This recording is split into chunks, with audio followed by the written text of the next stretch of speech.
Hey, what's up, everyone? Happy New Year. We're looking at the 4-game slate today for Draftkings. Fanduel has a 3-game slate, but let's get into it. You can drop a like and subscribe down below. Hopefully, you guys all had a good New Year's Eve. Yesterday, pretty much crushed it on Draftkings. I updated once we saw the Rondés Hollis Jefferson news, but still put up a 307.5. If you didn't see the update on the website, it would have been a 311 on Draftkings. And then Fanduel, the update hurt a little bit because I took out Aldridge and I got up to Jokic, which sucked. But DraftKings basically ran like a Golden State San Antonio stack, and it worked out really nicely. So looking to keep it rolling starting off 2020. If you want to join us, you can visit the website, gfsprocess.net. Since it is New Year's, I will be posting some. I will be putting the season long on sale, and I will be putting a package for NFL playoffs. If you're interested in any of those. But let's get into this slate. You can drop a like I said. Try to get 150 likes to start off the new year right. Starting off here at point guard, the first thing I want to talk about is this Minnesota-Milwaukee game. If this game gets like a lot of ownership, I don't mind not having a ton of it. Mainly because the Timberwolves have nobody heading into Milwaukee. There's a 75% chance that this game is over by like the third quarter. And we know Saunders just plays a bunch of just won't hesitate to play like all the scrubs at the end. And we know Giannis is not going to get minutes in a blowout, so I don't mind not getting that much exposure to this game because DraftKings did do a pretty good job of pricing them up.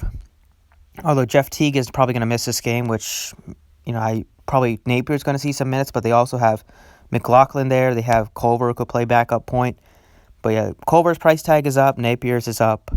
If Travion Graham is back and if Vonleh's back, that's two more bodies. So I'm just not really feeling like getting crazy with this game. At point guard, I think a guy that I do like, I don't think a lot of people will be on, but that's Rajon Rondo here at 4K. I like the price tag on him. It's dropped. He's going to see about 18 to 20, like 6 minutes off the bench.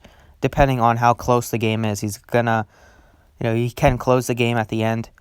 But coming off the bench, he basically plays backup point. He is gonna, fill the stat sheet up a little bit in his limited minutes with points, rebounds, assists.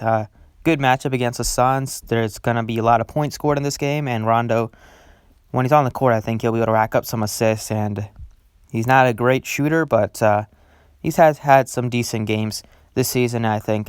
At 4K is a price tag where you can jump on and he can provide like a tournament-winning upside score here, depending on depending on how this game goes. But I do expect it to be high scoring, and Rondo I don't think will be too popular. So another thing working in his favor. At shooting guard here, I'm liking Bradley Beal, Booker, McCollum at 68.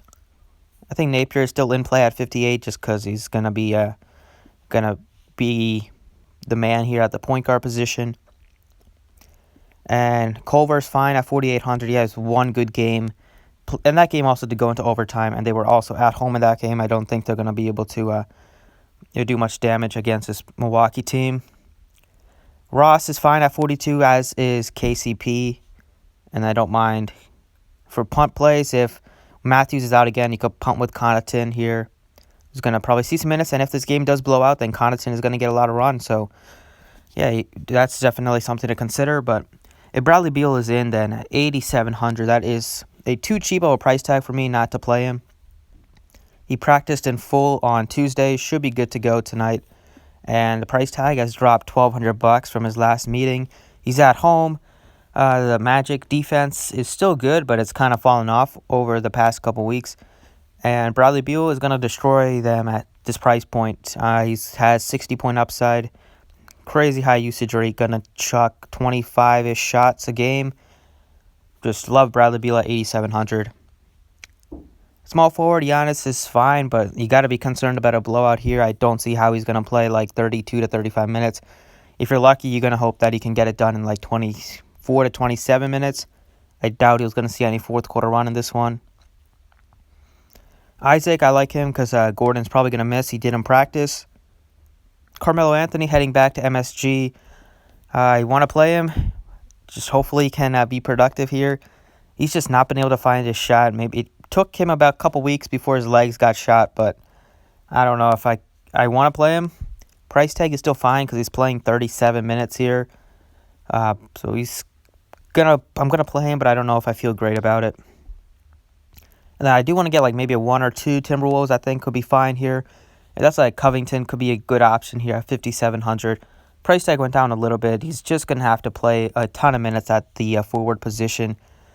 And he's at least he's one of the few players on the team that we know is actually a decent basketball player, and he can be productive, and he is good at getting steals and blocks. So you have that working for him. You have a cheap price tag, and yeah, they're very short on body, so he's going to have to take a lot of shots in this one and be much more involved in the offense. Now, power forward, I'm looking at I want to play Randall, but his price tag is up there at 8K. Don't know if I can get up there. I like Anthony. I don't mind Morris, 57. Kuzma at 46. Could be a nice play here. But I'd probably just go with Anthony. I mean, he's heading back to MSG. He's still taking a ton of shots. He just haven't been falling, and he's getting the minutes. So I think I probably will. If he can't be productive in this game, then I'll probably never play him until his price tag gets under 5K. But yeah, like I said, there's just a couple things working in his favor. And there's not a ton of options that I'm in love with at either small forward or power forward, so it makes sense to play Anthony. As center, I like Whiteside a ton. I like Vucevic a ton. Those are my top 2 plays. You could play Gorky Dang if you want. He got 20 rebounds. I'm pretty sure he got a lot of that production in overtime, as I did not think he had 48 fantasy points at the end of regulation. And this is not going to be an easy matchup. Brook Lopez likes to hang around the 3-point line. If he does get tasked with guarding Giannis, then he could get fouled. I mean, he could get in foul trouble pretty quickly. And if Vonleh's back, then that's just another guy that could take some minutes away from him. So I think he could be fine, but I think Vucevic is a lot safer. His matchup is amazing against the Wizards. This game could be like a potential game stack here. He's been great. If Gordon misses, then he gets a nice bump in production and usage. If you look at the rates, he gets he's averaging about 1.45 fantasy points per minute without Gordon on the court. And he's going to play quite a bit of minutes here. He got up to 35 minutes for the first time in a while last time out. So that was great to see. Only got 6 rebounds, though, but that was because I'm pretty sure Isaac had a lot of rebounds, too. And, it's not like they play small, so Vucevic should be able to destroy this Wizards team. He did put up 63 against this team just recently, so it's going to be one of my favorite plays of the day. And then a utility, I'll probably go back to Whiteside here, 8,300, just because his minutes are up. It's a great matchup against the Knicks. There's going to be probably a lot of rebounding opportunities for him, as the Knicks are not very good at shooting the basketball. If he gets 37, 38 minutes in this kind of game, then I feel pretty confident that he can explode for 50-plus fantasy points. Skal is out, so with Skal out, there's nobody that's going to take his minutes away. The only thing that can take his minutes away is foul trouble, because they don't really have a competent backup to him, so he's going to get all the minutes that he can handle at 8,300. So him and Vucevic, I think, both have 60-point upside in this kind of matchup. And I like the other 4 players just based on their matchup and their prices. So let's go over to Fanduel now. Fanduel. At point guard here, Damian Lillard is 9,300. Going to be a good play here. He's affordable. He's been balling out recently. I like Rubio at 7,300. I like Bledsoe as well at 56.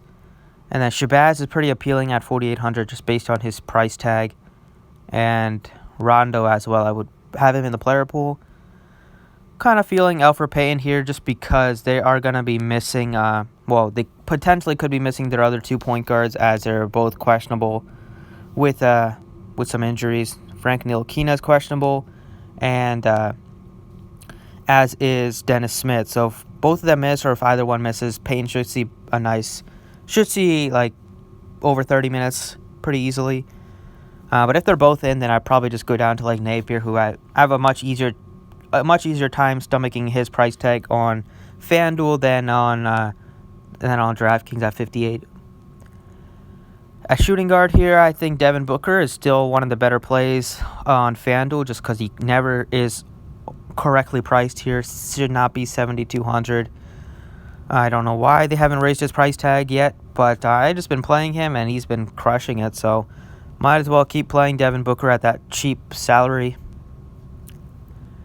Small forward here, Culver is only 4,100, so Fanduel is a little bit tougher not to play these guys because they're so cheap here. But yeah, definitely Culver at 4,100 will be a solid option because he's going to have to play a lot of minutes here. And there's not a ton of options at small forward that stick out. If I'm not playing Giannis or LeBron, then I'm stuck with like Kelly Oubre. I like him, but 69 is not a cheap price tag.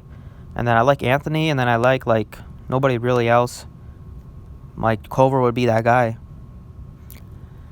A power forward is going to be Julius Randle at 7,500 just because he's coming to life, as RG puts it so nicely for us here. But really on FanDuel at 7,500. If he's 8K on DraftKings, he should be 8,500 on FanDuel. But he's only 7,500, so load up on Randle. And then at center, I'm looking at Whiteside, and I'm looking at maybe Gorky Dang. But Whiteside here, I just think that if he's not going to get a ton of love, just based on his price, I will go all over it.